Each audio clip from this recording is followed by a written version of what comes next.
Selamat datang di channel Penerus Pejuang, sebuah channel untuk mengartikulasikan pemikiran dan sikap yang merdeka yang dilandasi oleh nilai-nilai demokrasi, keadilan, dan keterbukaan yang bertanggung jawab.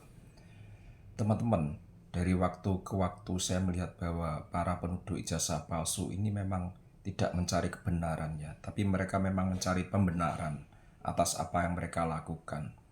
Mereka sesungguhnya juga tidak meneliti tentang keaslian atau tidak aslinya ijazah dari mantan Presiden RI ke-7 Insinyur Haji Joko Widodo, tapi mereka memang memiliki agenda-agenda politik tertentu, di mana dalam beberapa momen kesempatan mereka juga melakukan berbagai acara yang topiknya selalu ada dua, yaitu adili Jokowi dan makzulkan Gibran.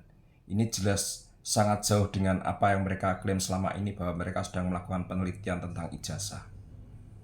Kemudian dari berbagai macam kerancuan-kerancuan itu, akhirnya mereka menopangnya dengan kebohongan-kebohongan dan juga dengan tipuan-tipuan yang kalau kita tidak cermat, kita akan mudah tersesatkan oleh apa yang disampaikan oleh mereka, informasi-informasi yang disampaikan oleh mereka, asumsi mereka, opini mereka, dan propaganda-propaganda mereka.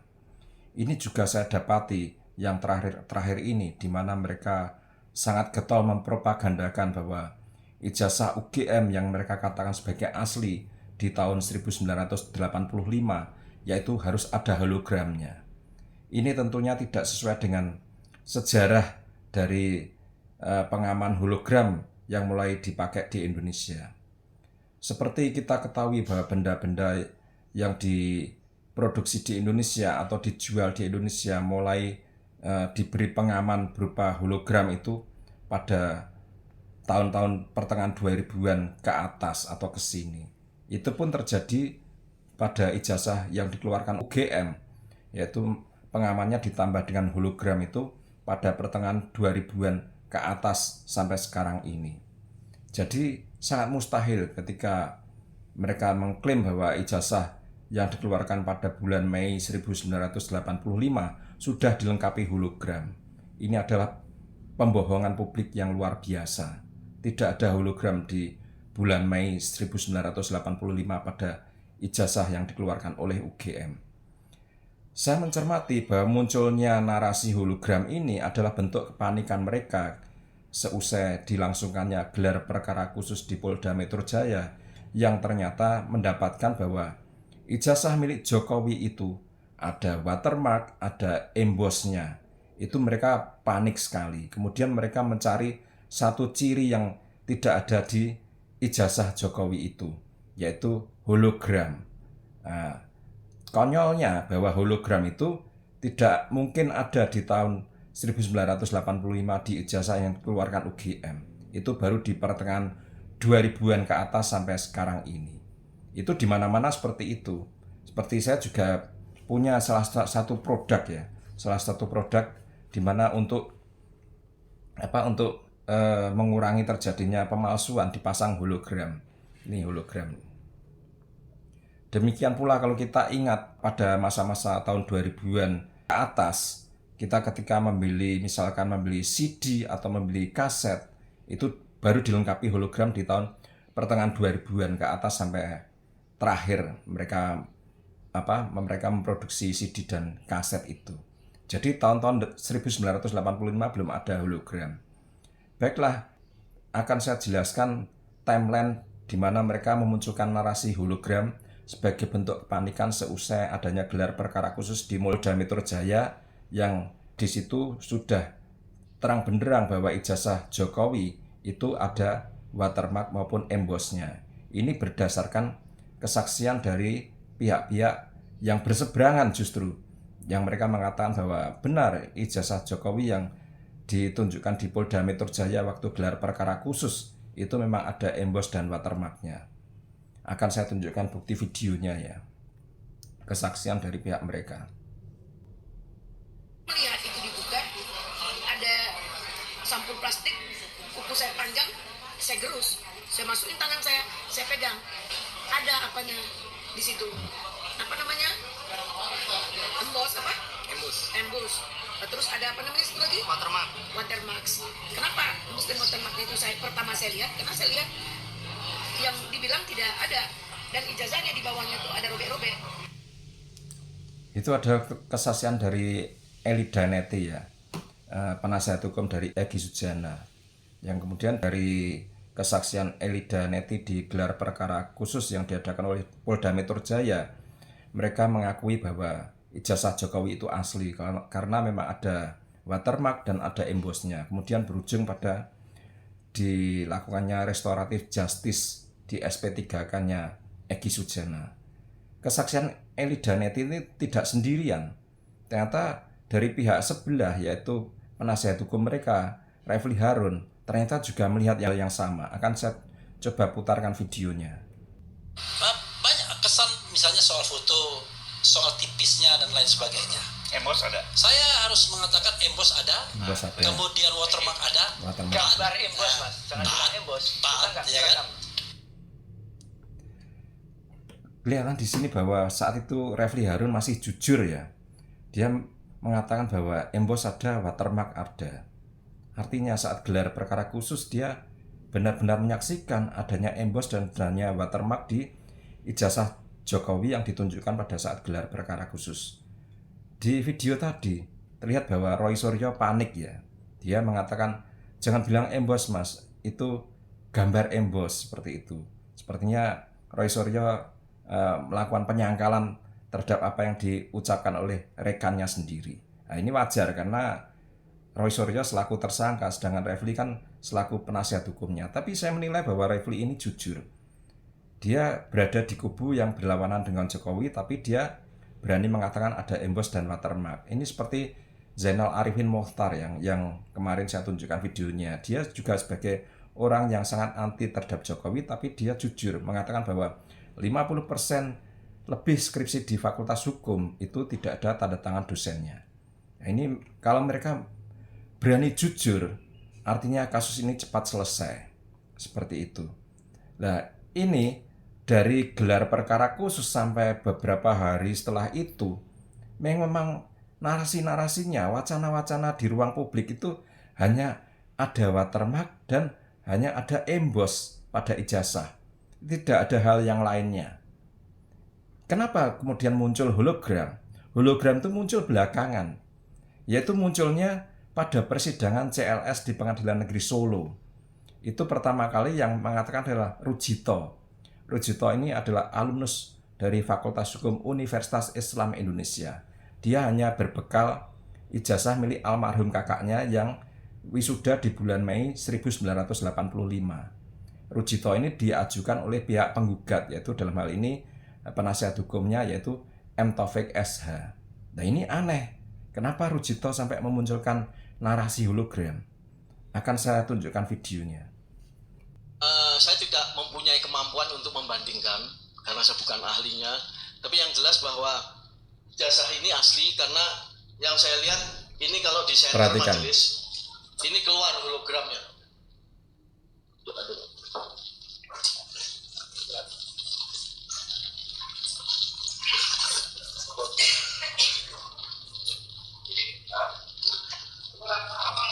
Saya ketahui ini majelis.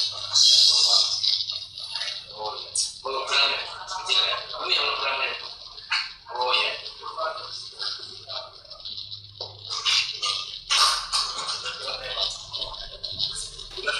Ya.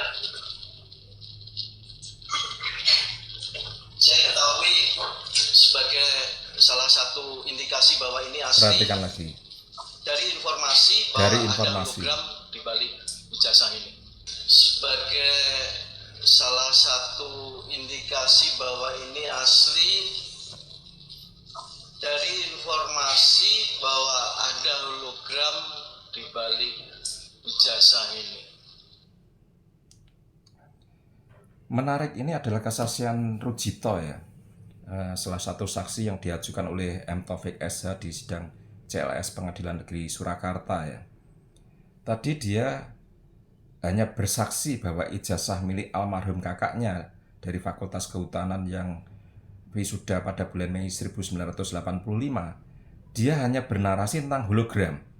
Tapi dia sama sekali tidak menyinggung apa itu watermark dan juga emboss. Padahal dua hal itu yang selama berbulan-bulan ini menghiasi ruang publik kita tentang keaslian atau tidak aslinya ijazah di Fakultas Kehutanan pada tahun 1985. Tiba-tiba Rujito tidak mengucapkan dua hal itu. Dia menggantinya dengan hologram. Ini kan aneh. Pada saat dia pertama kali menunjuk bahwa ini ada hologram, kalau di Sorot Pakai Center ada hologram, dia sambil memegang pulpen ke arah ijazah dia. Titik yang ditunjuk dia dengan pulpen itu adalah titik di mana keberadaan emboss.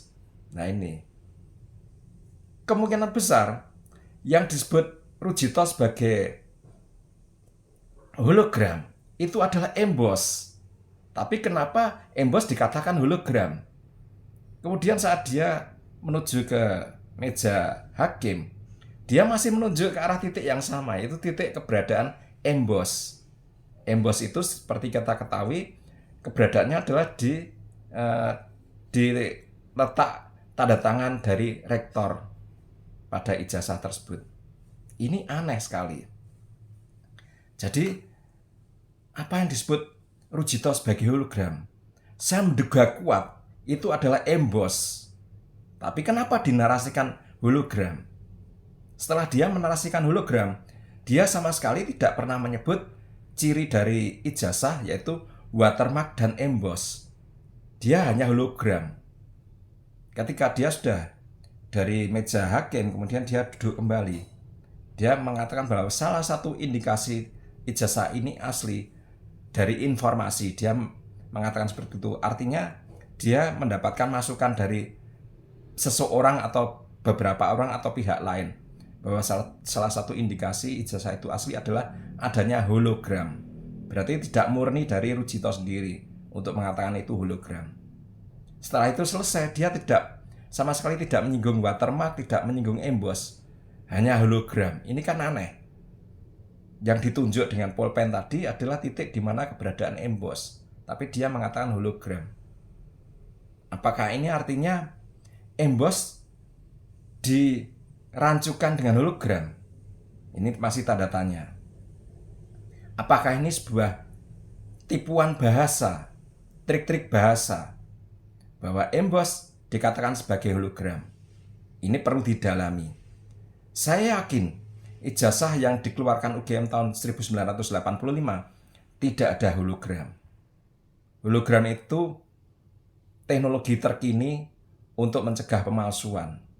Di produk-produk ijazah UGM baru ada di pertengahan 2000-an sampai sekarang. Demikian pula di produk-produk lain, seperti di kaset, di CD, dan berbagai macam produk lainnya. Agar tidak mudah dipalsukan, hologram baru muncul tahun 2000-an sampai sekarang. Ini aneh. Keanehan ini kemudian disusul pada waktu selesai sidang, di mana pihak penasihat hukum dari pihak penggugat, yaitu M. Taufik dan Andika serta kawan-kawan, saat konferensi pers di luar ruang sidang, mereka tidak menarasikan hologram. Ini kan aneh. Mereka kembali ke setelan awal selama berbulan-bulan, yaitu tentang watermark dan emboss. Hologram sudah tidak dibicarakan lagi, padahal itu hal yang penting. Mestinya itu sesuatu yang sangat krusial dan vital yang membedakan dengan ijazah milik Jokowi. Tapi anehnya waktu konferensi pers di luar ruangan sidang pengadilan, mereka sama sekali tidak membicarakan hologram di depan begitu banyak wartawan. Mereka kembali ke setelan awal, itu membicarakan watermark dan emboss. Akan saya tunjukkan videonya. Pada masyarakat Indonesia, ini jelasnya seperti ini. Jadi ini seusai sidang. ini boleh Mereka konferensi pers. Silakan difoto, di-scan boleh. Kalau asli itu boleh difoto. Silakan. Boleh. Ini adalah kebanggaan dari Pak Bambang bahwa beliau sudah menempuh UGM. Ini di bawah sinar matahari, jadi jelas. Ojo ditutup. Ke kiri, ke barat. Nah. Ini Di Terawang. satu dicopot di Terawang ini enggak ini dilihat. Nah, dipegang boleh. Biar Pak Rujito yang menjelaskan. Pak Rujito, silakan. Gimana ceritanya? Ada. Jadi mohon maaf, di sini ada watermarknya. Kelihatan nggak di kamera? Watermark. Kelihatan watermark. Kemudian ada emboss di sini. Ada emboss. Emboss di sini. Di sini ada embossnya. Kemudian tolong diperhatikan. Tarikan dari garis-garis dari tanda tangan dua orang ini, rektor dan dekan, ini menurut kami meragukan. Karena tarikannya berbeda dengan apa yang diupload Dian Sandi. Kemudian ada namanya materai. Ini warnanya Materai. apa? Wartawan. Mohon maaf, teman-teman media warnanya apa? Merah. Merah atau oranye? Orange. Oranye kan? Lah, ini nominalnya adalah Rp100, betul kan? Ini sesuai dengan Yang sana 500. sesuai sana 100 juga, tapi warnanya hijau. Ini 500 ini. 100. 100. 100. Nah, kemudian yang lain adalah selain tadi ada watermark, ada emboss, Watermark, kemudian tanda emboss, tangan. Di sini materai. ini adalah logo dari UGM. Nah, logo dari UGM karena ini umurnya sudah 40 tahun. Nah, di sini ada blobor. Ini ada tinta yang blobor karena tintanya ini kualitasnya berbeda. Nah, terus tembus ke sini. Nah, ini di belakangnya di belakang. seperti ini. Nah, ini dalam apa namanya cahaya seperti ini kelihatan. Kertas yang digunakan bagaimana? Kertas apa ini? Ada motifnya. Ya, kertasnya kotak-kotak. Ada motifnya kotak. Ya, kotak-kotak. Jadi Mohon tidak maaf. susah itu. Ini imbosnya jelas sekali di sini. Kalau di belakang ini adalah ijazah kehutanan tahun 85. Sama. Ini bulan Mei. Bulan Mei. Sedangkan punya Pak Jokowi bulan November. Silakan dibandingkan, masyarakat silakan melihat ini. Apabila UGM mau membantah kalau ini ijazah palsu, ya silakan. Nanti kita buktikan melalui uji karbon dan lain sebagainya. Ini bisa dibuktikan semua. Monggo Mas Rujito silakan sampaikan pernyataan, cukup ya. Itu konferensi pers yang dilakukan oleh para penasihat hukum termasuk Rujito di luar ruang sidang hanya beberapa menit setelah sidang berakhir. Padahal di ruang sidang tadi Rujito jelas-jelas mengatakan hologram. Dia sama sekali tidak ada narasi tentang watermark maupun emboss. Tapi ketika mereka sudah selesai sidang di depan begitu banyak wartawan, mereka justru menghilangkan narasi hologram. Mereka kembali memunculkan selama ini yang sudah beredar di masyarakat, yaitu soal watermark dan emboss, juga materai. Kemana hologramnya? Kok nggak disebut lagi? Ternyata hologram, dugaan kuat saya, bahwa itu hanya tipuan bahasa dari mereka. Bahwa hologram sesungguhnya adalah emboss itu sendiri. Waktu di ruang sidang, mereka mengatakan bahwa hologram itu sesungguhnya adalah emboss.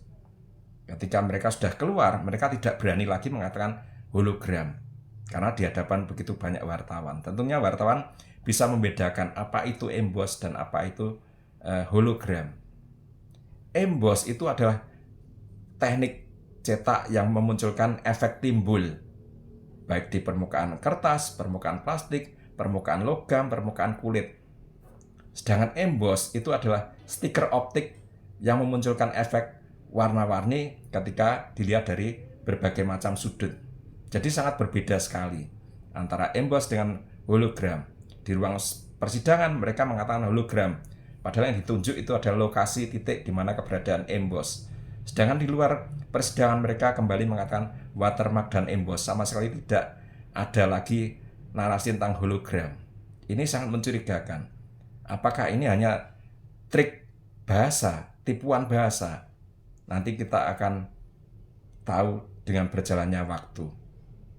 Dari sidang CLS ini yang memunculkan tentang narasi hologram, kemudian diamplifikasi oleh RRT. Padahal selama berbulan-bulan ini mereka sama sekali tidak pernah menyinggung adanya hologram. Mereka selalu menampilkan watermark dan juga emboss.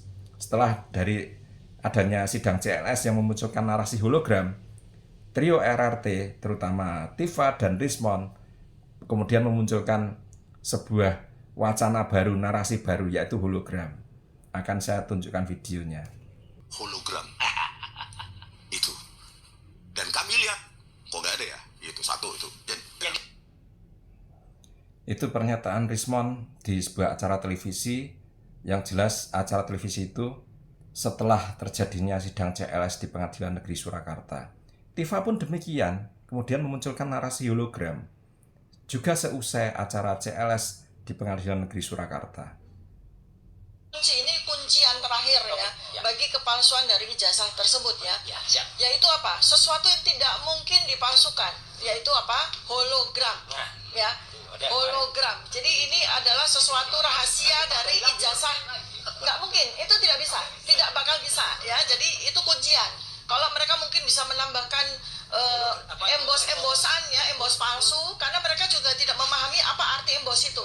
Embos itu adalah cap ceklok untuk mengunci tanda tangan. Mereka tidak tahu artinya itu dan tidak bisa itu dipalsukan.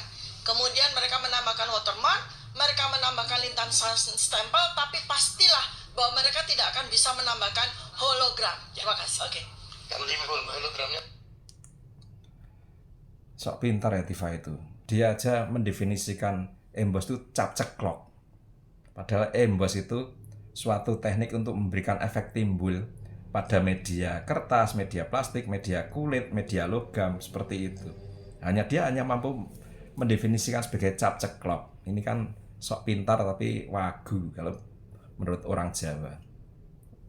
Tadi Rismond dan Tifa kemudian memunculkan narasi hologram setelah adanya sidang di Pengadilan Negeri Surakarta yang menyatakan adanya hologram itu. Tapi mereka sama sekali tidak berani menampilkan adanya ijazah tersebut. Mereka hanya bernarasi hologram itu. Jadi pada video saya kali ini saya bisa memberikan sebuah rangkuman bahwa narasi hologram itu baru muncul belakangan, yaitu tepatnya pada sidang CLS di Pengadilan Negeri Surakarta. Sebelum-sebelumnya, selama berbulan-bulan, itu tidak pernah ada narasi hologram. Yang ada adalah watermark, emboss, dan juga lintasan merah. Kemudian ditambah yang terakhir adalah materai. Tidak pernah ada hologram sama sekali. Hologram baru muncul belakangan, yaitu ketika mereka menyadari digelar perkara khusus di Polda Metro Jaya, ternyata ijazah Jokowi ada watermark, ada embossnya. Itu berdasarkan kesaksian dari pihak mereka sendiri, yaitu Eli Daneti dan Refli Harun. Kemudian mereka panik. Mereka harus memunculkan satu ciri yang membedakan ijazah yang diklaim mereka sebagai asli dengan ijazah milik Jokowi, yaitu hologram. Padahal hologram itu baru muncul di tahun 2000 pertengahan dan sampai sekarang sebagai pengaman di ijazah yang dikeluarkan oleh UGM. Ini kan aneh. Kemudian dari timeline tadi sudah ketahuan. Di persidangan CLS di Pengadilan Negeri Surakarta, hologram itu dimunculkan dari narasi Rujito sebagai saksi fakta mereka. Saat Rujito mengatakan bahwa ijazah milik almarhum kakaknya ada hologram, dia menunjukkan dengan pulpen adalah di titik di mana itu posisi dari emboss. Rujito tidak memunculkan narasi tentang watermark maupun emboss. Dia hanya hologram. Tapi kemudian setelah sidang selesai, di luar ruang persidangan di hadapan para wartawan, mereka kembali ke setelan awal.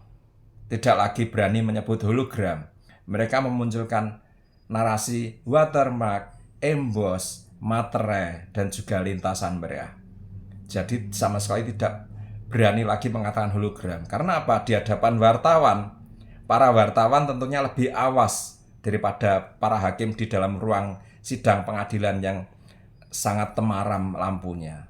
Para wartawan pasti tahu kalau membedakan antara emboss dengan hologram. Makanya pihak mereka tidak berani lagi mengatakan hologram.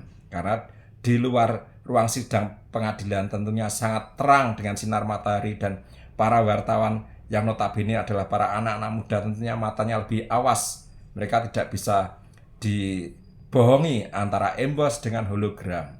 Makanya di depan konferensi pers mereka tidak berani lagi mengatakan hologram. Kemudian setelah peristiwa itu di berbagai kesempatan, Rismond maupun Tifa kembali memunculkan narasi hologram ini sebagai bentuk amplifikasi dari narasi hologram yang sudah dimunculkan oleh Rujito di persidangan CLS di Pengadilan Negeri Surakarta. Anehnya, Rismond dan Tifa yang konon mereka juga sudah memegang spesimen ijazah Fakultas Kehutanan yang lulus pada tahun 1985 sama sekali tidak berani menunjukkan ijazah tersebut, apalagi menunjukkan hologramnya, sama sekali tidak berani. Dari sini bisa saya simpulkan bahwa hologram yang dinarasikan oleh mereka itu sesungguhnya kemungkinan adalah hanya tipuan dan trik bahasa saja. Itu sesungguhnya adalah emboss, tapi dinarasikan sebagai hologram. Yang kedua, kalau seandainya benar-benar ijazah yang dipegang oleh Rujito, yaitu ijazah Fakultas Kehutanan yang dikeluarkan pada Mei 1985 sampai benar-benar ada hologramnya, ada kemungkinan saya menduga bahwa itu tambahan. Karena tidak mungkin ijazah yang dikeluarkan UGM pada Mei 1985 ada pengaman hologramnya. Pengaman hologram itu baru muncul di tahun 2000 pertengahan hingga saat ini. Itu pun di berbagai macam produk lainnya seperti di CD, kaset, dan lain sebagainya. Itu juga pada tahun 2000-an sampai ke sini. Tahun 85 belum ada pengaman hologram ini. Jadi dari sini bisa dibaca bahwa para penuduh ijazah palsu sesungguhnya tidak mencari kebenaran, tapi selalu mencari pembenaran-pembenaran. Bahkan dilakukan dengan cara membohongi publik dengan memunculkan narasi hologram itu sendiri. Tentunya sasaran mereka adalah untuk beropini yang menyesatkan ke publik demi meraih simpati publik. Kemudian di seluruh platform media sosial saya menjumpai bahwa para netizen kemudian mengatakan bahwa hologram adalah kunci terakhir yang membuktikan bahwa ijazah Jokowi itu palsu. Itulah target mereka sesungguhnya. Jadi ini yang saya lakukan ini ilmiah. Saya membuktikan dengan berbagai macam data-data mereka sendiri. Mungkin sampai di sini video saya kali ini, mudah-mudahan bisa memberikan pemahaman bagi kita semua. Mohon maaf bila ada kata-kata yang salah, tetap semangat dan salam merdeka.